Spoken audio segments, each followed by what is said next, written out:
right, well, welcome everybody. I'm honored to be joined by our Deputy Prime Minister and Minister of Finance, the Honourable Chrystia Freeland today. Let's give her another round of applause.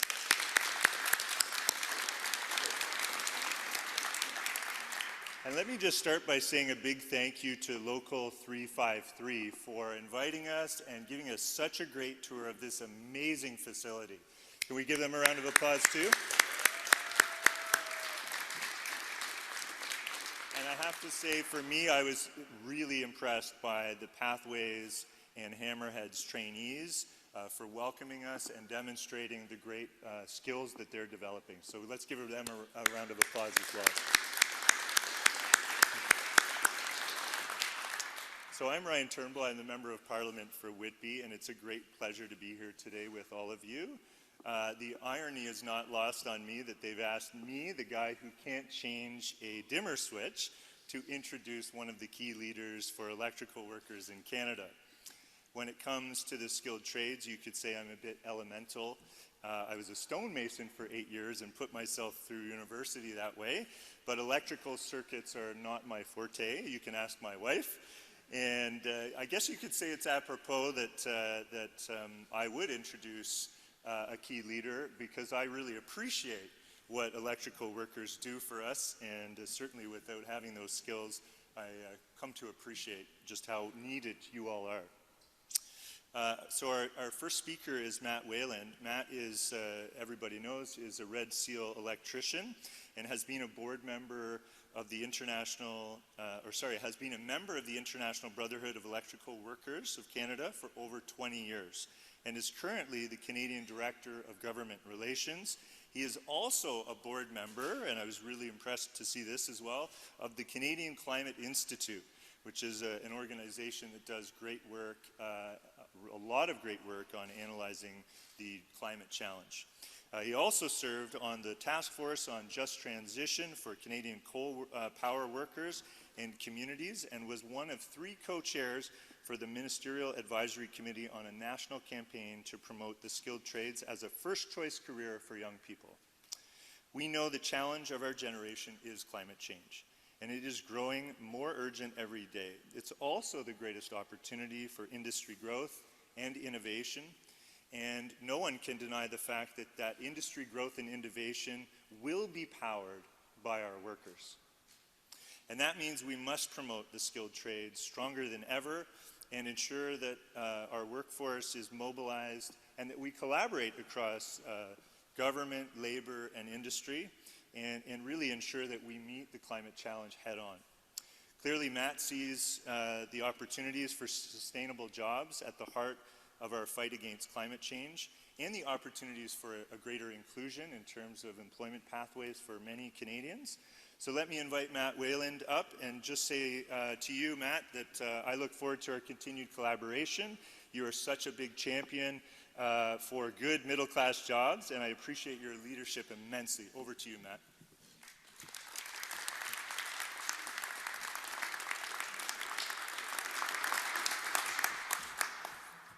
Well, thank you, Ryan, for that kind introduction, and welcome everybody to IBEW Local 353. I'd like to acknowledge the land we are meeting on today as the traditional territory of many nations, including the Mississaugas of Scugog Island First Nation, the Anishinaabe, the Chippewa, Haudenosaunee, and Wendat peoples, and is now home to diverse First Nations, Inuit, and Métis peoples. We acknowledge that Oshawa is covered by the Williams Treaties, signed with multiple Mississaugas and Chippewas bands. I'm Matt Wayland. As Ryan introduced me, I'm the Canadian Director of Government Relations, International Brotherhood of Electrical Workers. It's my honor to be here today on behalf of the 1st District Canada, and I want to thank everyone for joining us at Local 353's East Training Centre. The IBEW represents over 775,000 workers across North America and over 70,000 right here in Canada. Our members can be found working in every province and territory in industries such as manufacturing, telecommunications, voice data video, utilities, construction, maintenance, shipyards, mining, tree trimming, healthcare, government, and the list goes on. If it's electrical, we do it. It's IBEW members that power our communities, our schools, and our hospitals, and connect us all throughout the pandemic and throughout the country. Not only do we build, operate, and maintain Canada's electrical infrastructure, we are also training the next generation of electrical workers that will continue to build our country and reduce our carbon footprint at the same time. The IBEW is thrilled to have Deputy Prime Minister Chrystia Freeland here today. Deputy Prime Minister Freeland and her government have been champions for working families, including for our members in the IBEW. She's always had an open door for us and is willing to listen to the concerns of IBEW and our members right across this country. That's why in Budget 2022, she implemented the Skilled Trades Labor Mobility Tax Deduction, which gives skilled workers in the construction industry the same tax treatment as white-collar business travelers, something that was long overdue.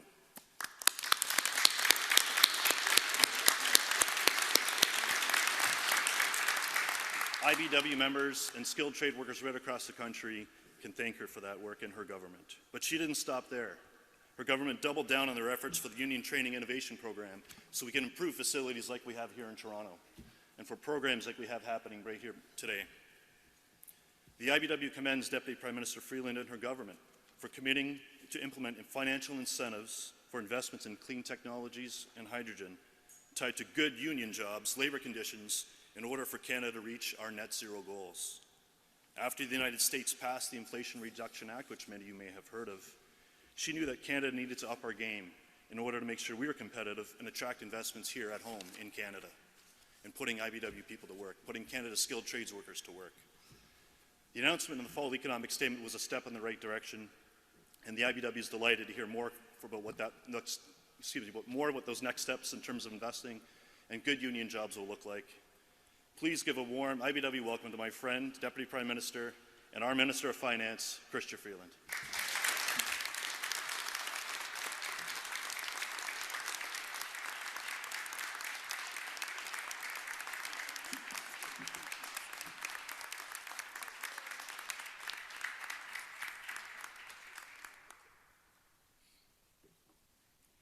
I need a little bit of a step compared to those two guys. So thank you very much, Matt. And thank you above all to the amazing workers who are sitting here beside me. I had a chance to talk to some of them earlier today to learn really how excited they are about the careers that they are being trained to be able to do right here, about the personal opportunities that they see the training they are getting is creating for them. And also, and I was really struck by this, and thanks Nicole for talking to me about this, the real sense of accomplishment and of pride they take in learning the skills to, quite literally build Canada. So you guys are amazing, very inspiring to me. I fear my own kind of mechanical skills are maybe more on a Ryan level than a Matt level. So I admire what you're doing very, very much. Okay, so let me start by acknowledging that we're gathered on the land covered under the Williams Treaties and the traditional territories of the Mississaugas of the Scugog Island First Nation. I am so glad to be here today with so many incredible members of the International Brotherhood of Electrical Workers from here in Oshawa and across Ontario. Over the past year, and before that too, I have spent a lot of time meeting with union workers and union leaders all across our great country, at union halls, on job sites, and at places like this. And I have to tell you, I am so impressed by the remarkable union workers, women and men, who build Canada every single day. I am so impressed by the rightful pride you take in the skills you have, in the work you do, and in the people you work with. Our economy depends on you and on people like you here in Oshawa, across Ontario, and right across our amazing country. So before I begin, I just want to say thank you all very, very much. I'm really proud of you, and I'm proud to have spent some time with you. So I'd like to start by speaking about the Canadian economy today. First, the good news. Canada has made a remarkable recovery from the COVID recession. Last year, Canada delivered the strongest economic growth in the G7, stronger than the United States, stronger than the United Kingdom, stronger than Germany, Italy, France, or Japan. And both the IMF and the OECD have predicted that Canada will see the strongest growth in the G7 over the course of this year. Now, what does that actually mean? It means there are 830,000 more Canadians working today than before COVID first hit. We have recovered 126% of the jobs lost to COVID, and that compares to just 114% in the United States. When we announced a Canada-wide system of affordable early learning and childcare in our 2021 budget, we said it would create new economic opportunities for mothers in Canada, and thus greater prosperity for all of us. And you know what? Last month, supported by that system of affordable early learning and childcare, the labor force participation rate for Canadian women in their prime working years hit a record 85.7%.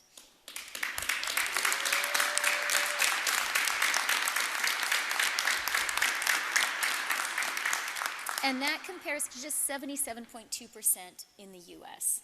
Now today, I had the privilege of meeting some amazing Canadian women who are training to be electricians, and this is their last week in this training cycle. They're about to go out on their first placement. Some of them are some of the women you see beside me here today. Now, early learning and childcare, yeah, it's great for all parents, for sure, it's great for all families. But we know it is especially meaningful for mothers, and I am so glad that that system is in place, that the fees are coming down, and that's going to help some of the women you see here today. It's going to help women across the country have a career and provide for their families. In fact, childcare is delivering such an economic boost to Canada that our friends around the world are following suit. Just last week, the United Kingdom announced a significant childcare plan as part of their budget.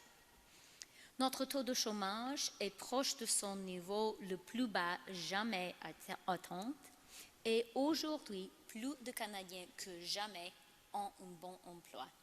Ces chiffres élevés sont importants parce qu'un bon emploi est essentiel pour bien vivre sa vie.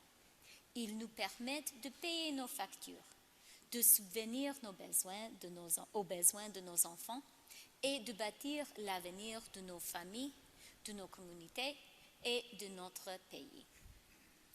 Now, this is a turbulent time in the world economy. So let me point out a second great Canadian strength. We have strong institutions, and we have a financial system that has proven its strength time and again. Our financial institutions have the capital they need to weather periods of turbulence. A hallmark of our Canadian banks is prudent risk management, and this is also a core principle for those of us who regulate the financial system. Today, we are being vigilant, monitoring the situation closely, talking with our allies, and taking a Team Canada approach here at home.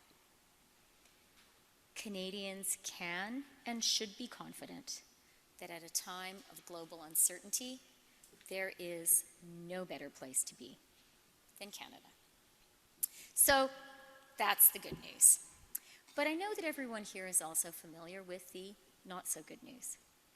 Inflation has fallen in Canada for 7 months in a row, and it's on track to continue coming down. The Bank of Canada forecasts that inflation will fall to 3% in the middle of this year, and 2.6% by the end of the year.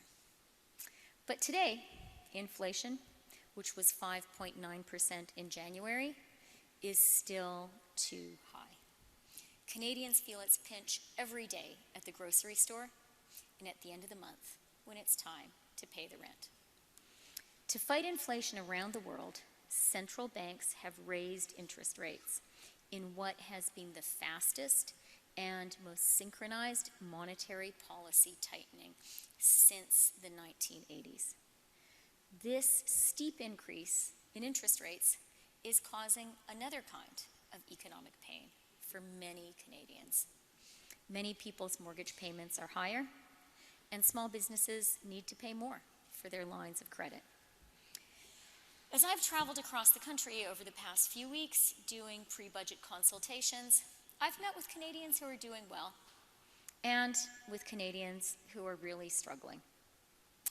But even in my conversations with the Canadians who tell me they're doing just fine or even prospering, I've been struck by one common theme, and it's made me really proud to be Canadian. When I've asked them how they're doing, people who are doing well have said, "I'm fine actually. I got a raise and I have a fixed rate mortgage." Or, "I'm great. Business is booming and my biggest problem is that we can't find enough workers." But then, without fail, comes the next sentence. "I'm worried about some of my friends and neighbors. Their rent is going up and their wages aren't. They're struggling just to get by." And you know what? That's at the heart of what makes us Canadian. Even if we're okay, we worry about our neighbors. We worry about our friends. We believe in taking care of each other.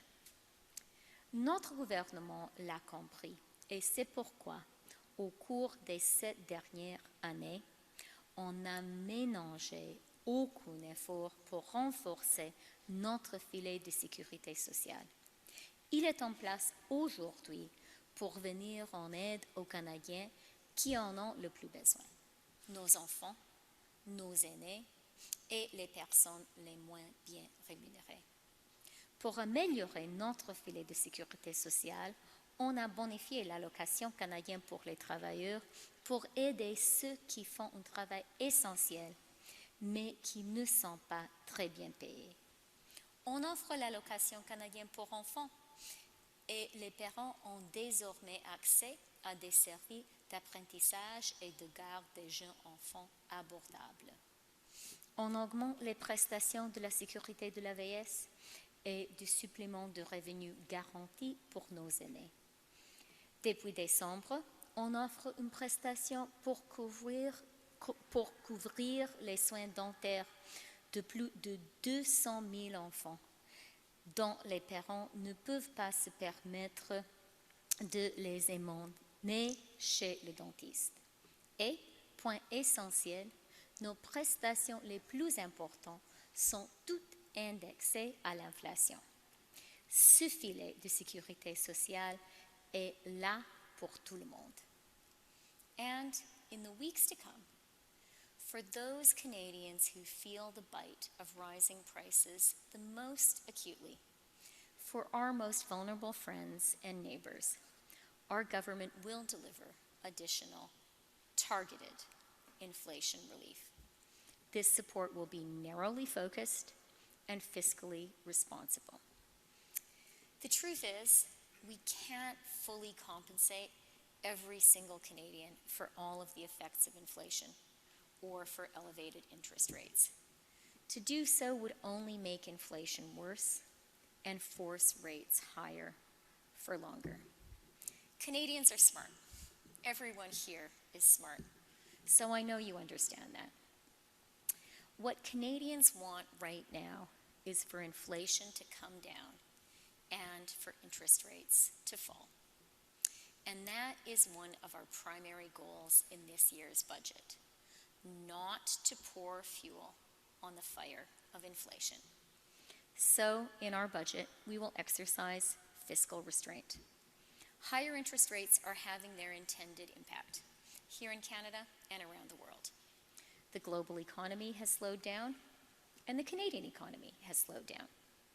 That means government revenues are lower.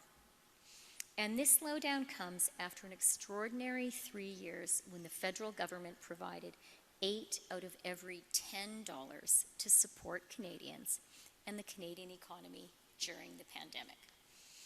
Our ability to spend is not infinite. Canada has the lowest deficit and the lowest debt to GDP ratio in the G7 and a AAA credit rating. Our country has a proud tradition of fiscal responsibility, and we're determined to maintain it. Canada is, after all, a country of peace, order, and good government. And today, more than ever, that is something to be proud of and to rely on. En faisant preuve de rigueur budgétaire et en ne jetant plus d'huile sur le feu d'inflation aujourd'hui, nous nous assurons d'avoir le pouvoir d'investir de manière responsable dans les Canadiens et dans l'économie canadienne pour les années à venir, comme on l'a fait au cours des 7 dernières années. Parce qu'on sait que les investissements dans les Canadiens sont aussi des investissements dans notre économie.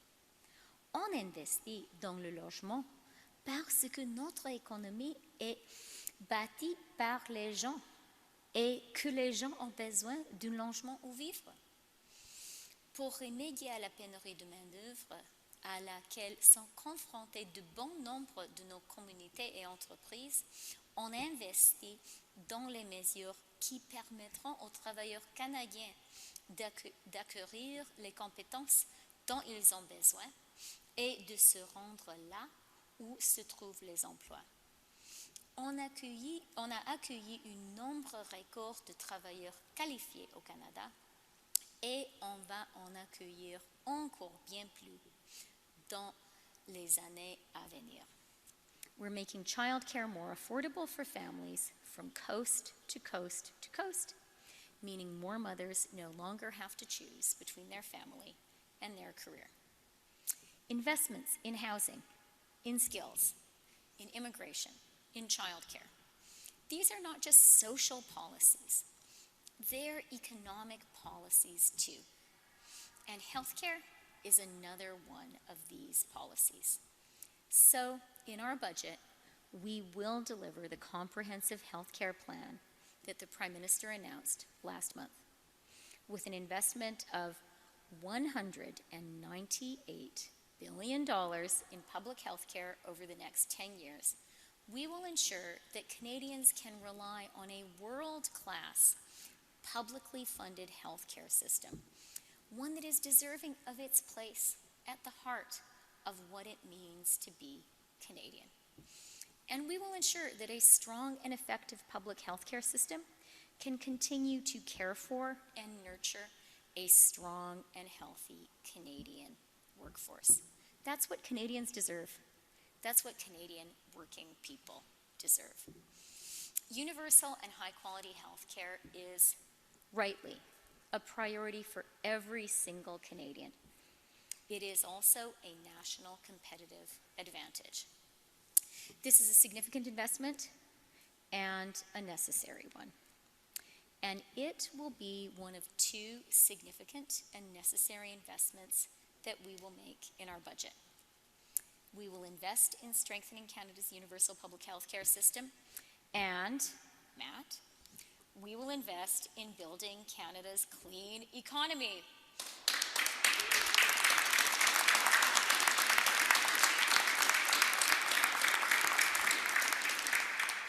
And I'm counting on everyone here to build it.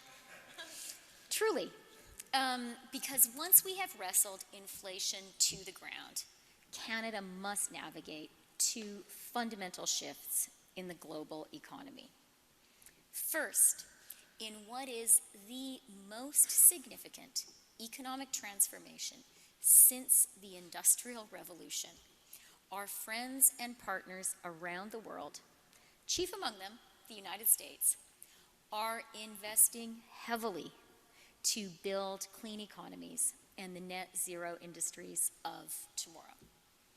At the same time, Putin and the pandemic have cruelly revealed to the world's democracies the risks of economic reliance on dictatorships. As a result, our allies are moving quickly to friendshore their economies and build their critical supply chains through democracies like Canada's.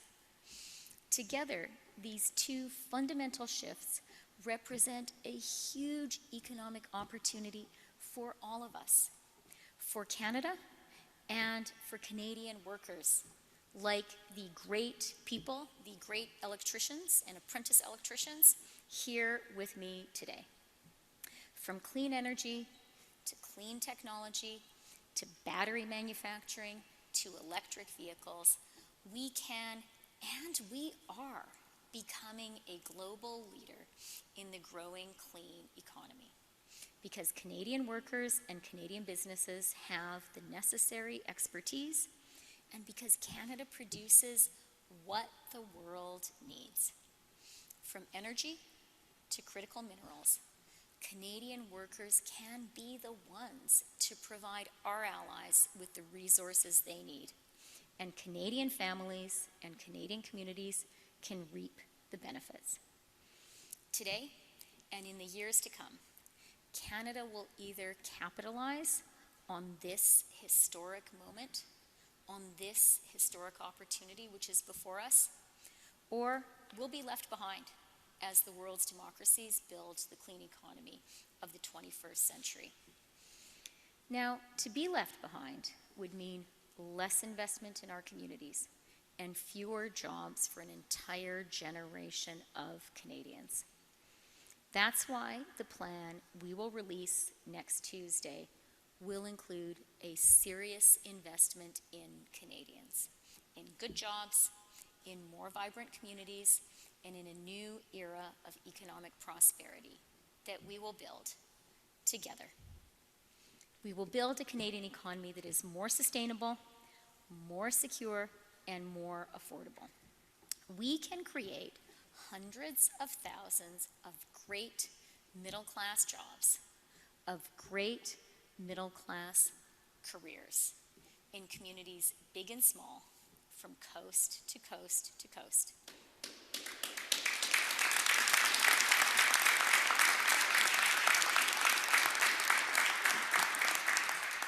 And that is exactly what we will do. And I'm counting on you, Susan, to train the people we're going to need to have those great careers and do those great jobs, okay? Okay, and I want a lot of them to be women. Okay. Like you guys, yeah.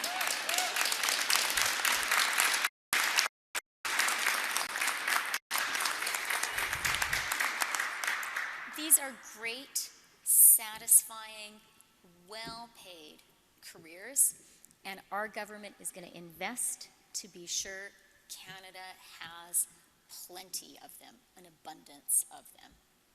Now, there are some, I know, who are advocating for a different, more reckless approach to government policy, for sweeping, unfunded tax cuts for the wealthy, for a dismantling of the guardrails that make Canada a reliable and desirable place to do business, for cuts to the EI and the pensions that Canadians have been contributing to for their entire working lives.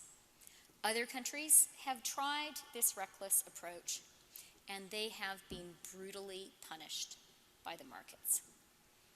Our budget will be a serious plan at an important moment in the history of our country and at a challenging time for the world economy.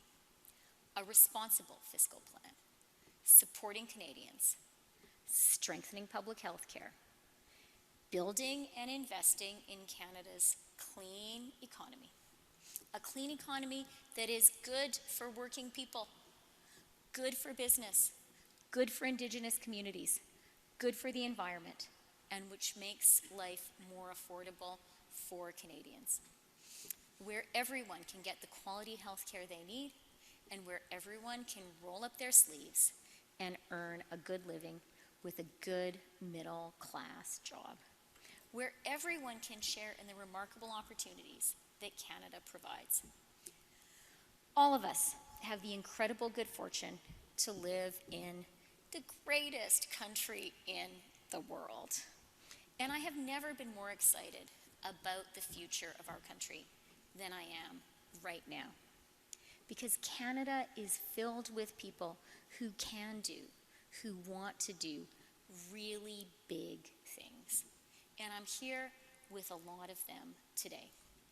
And it's because of people like the ones here today, the people you see here beside me, the welcoming, diverse, hardworking, really, really smart and talented people who call our country home, that the 21st century will surely belong to Canada. Thank you very much.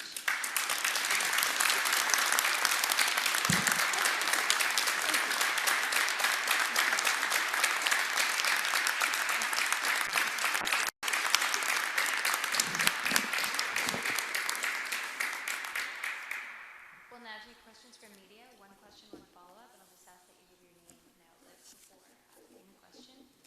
Une question, monsieur. Déborah Saint-Victor, Radio-Canada. Madame la ministre, des organismes d'aide internationale craignent des compressions dans l'aide humanitaire à votre prochain budget.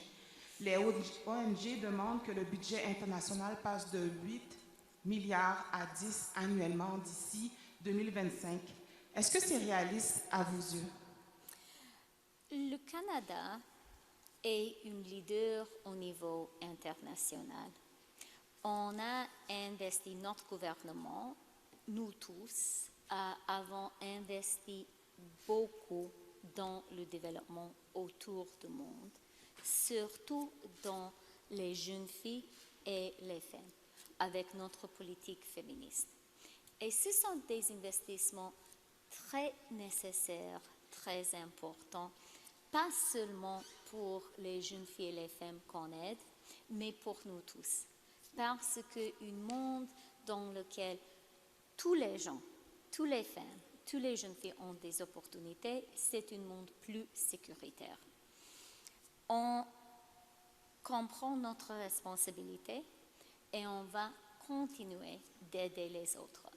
En même temps, comme j'ai dit dans mon discours, nous nous trouvons dans un moment dans lequel on a besoin d'une approche responsable du côté fiscal. Alors, dans cet enjeu et tous les autres, on va prendre une approche équilibrée, faire les investissements nécessaires et en même temps prendre une approche responsable du côté fiscal. Merci.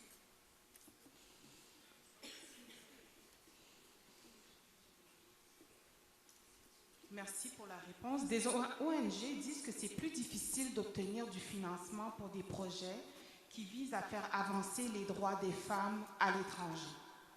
Que pouvez-vous nous dire pour rassurer que vous n'êtes pas en train d'abandonner votre politique féministe à l'étranger? Notre politique féministe est très importante pour notre gouvernement, ici au Canada et autour du monde. Minister Freeland, Kevin Gallagher, CTV National News. Canadian industry is already ringing the alarm to an extent about the lack of competitiveness that many investments will have in terms of the green economy, net zero, given this huge Inflation Reduction Act south of the border. It's pretty difficult to imagine how you can be fiscally prudent while compete with what's considered one of the largest historic investments in those sort of green investments. So what is Canada's strategy to be fiscally prudent, as you say, but also create that competitive environment for Canadian industry that you're not losing investment dollars to the United States for these sort of projects? You know, Kevin, investments in our economic capacity are fiscally responsible. And failure to make the necessary investments in our economic capacity and in our economic future, that is irresponsible, and that is reckless. Canada right now is really at a crucial crossroads. This is a moment when the great economies of the world have decided to embrace the clean economy, the net zero economy.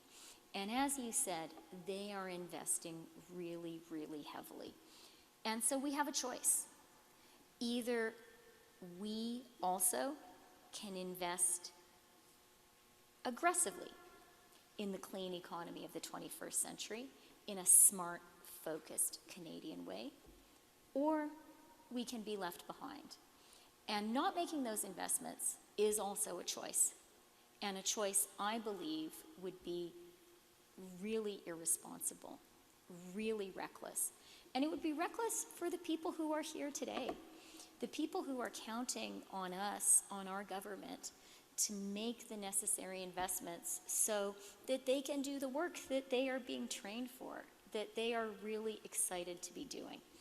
So, as I said in my remarks, we are absolutely committed to making further investments in the clean economy. Those investments are going to be smart, they are going to be strategic, and they are going to mean that Canada continues to be the very best place to invest in the world. Because I believe in the people here, and I know that my job is to create a world, to create a Canada in which they have a lot of opportunities to do their job. We're also expecting targeted programs to help Canadians that are struggling with the rising cost of living. Should those people who are struggling with that inflationary pressure expect new programs, new targeted measures? Because you've already introduced things like the GST rebate, you mentioned dental care, you mentioned daycare, but are there new programs that we should be expecting that will target some of those inflationary pressures for people? So I'm not here to deliver the budget, although this would be a great place to do it, full of really smart people. And we could learn some skills too. So I'm not gonna go into specifics, but I recognize, our government recognizes that there are some really vulnerable people in Canada who are really being squeezed by inflation, and we know that we have a responsibility to give them some support. But our approach will be fiscally responsible. We believe that it is important to be compassionate and to be fiscally responsible at the same time. That's a balance that we have to strike, and that's what we're going to do. Good afternoon, Minister Freeland. Trevor Owens with Global National. Thank you for taking my question. Putin and Xi are meeting today in Russia. Do you feel this signals that China will be more openly supporting the Russian war effort?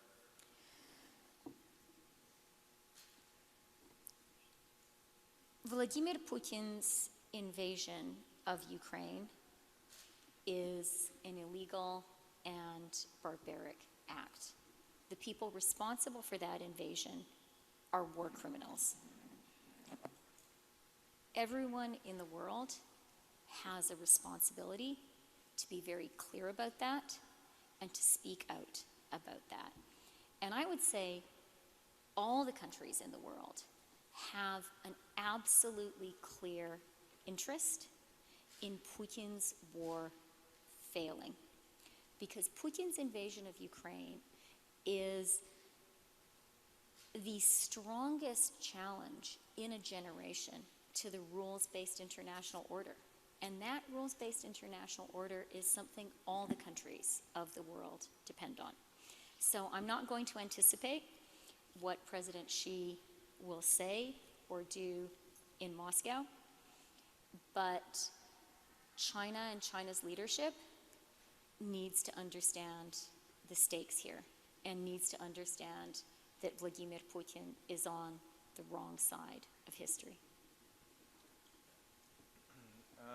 Okay, so if China does start openly supporting Russia, is Canada willing to put sanctions on Chinese companies that support the Russian war effort?